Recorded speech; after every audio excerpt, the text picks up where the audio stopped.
নমস্কাৰ বন্ধুসকল আপোনালোকে চাই আছে আসাম স্পোৰ্ট ইউটিউব চেনেল 2018 চনৰ পৰা আইপিএল খেলিছে যদিও খুব বেছি সুবিধা লাভ কৰিব পৰা নাছিল আইপিএল প্ৰতিযোগিতাখনত গুজৰাট টাইটান্সৰ বিৰুদ্ধে খেলা খেলখনৰ অন্তিম ওভাৰলৈ সকলোৱে ধৰি লৈছিল যে খেলখন জয়ী হ'ব গুজৰাটৰ দলটো কাৰণ অন্তিম ওভাৰত কলকাতা দলটো প্ৰয়োজন হৈছিল 29 ৰানৰ গুজৰাটৰ ইয়ছ ডায়ালৰ অন্তিম ওভাৰটোত শেষৰ 5টা বলত ছিক্সাৰ কোবাই KKR দলক অবিশ্বাস্য জয় হোৱাত দিয়ে বিস্ফোৰক ইনিংছেৰে KKR দলক জয়ী কৰাৰ পিছত নায়কত পৰিণত হৈছে ৰিংকু সিং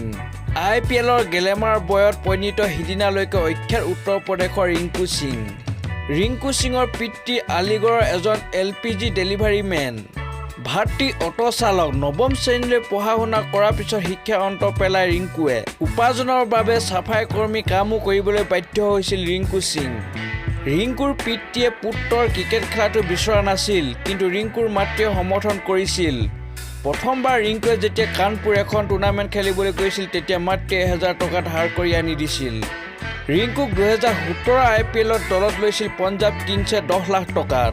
18 চনত KKR ৰিংকু সিঙক দলত লৈছিল 80 লাখ টকাত ৰিংকুৱে সেই টকা পাই ঘৰ নিৰ্মাণ কৰিছিল পিতৃক এখন গাড়ী কিনি দিছিল পৰিয়ালৰ কিছু ধাৰ আছিল হেয়াও পৰিশোধ কৰিছিল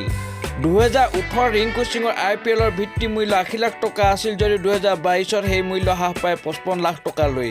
অৱশ্যে নিখাটোৰ ভিতৰতে হিৰো হৈ পৰা ৰিংকু সিঙৰ ঘৰৰ অৱস্থা বিশেষ সলনি হোৱা নাই পুত্ৰ এতিয়া তাৰকা হৈ পৰিলেও মাক দেউতাক এতিয়াও আগৰ দৰে আছে আইপিএলৰ ৰিংকু সিঙৰ বিস্ফোৰক বেটিং কোনো চিনেমাৰ কাহিনীতকৈ কম নহয় এতিয়া বহুতৰ বাবে অনুপ্ৰেৰণাৰ বাবে অন্য এক নাম ৰিংকু সিং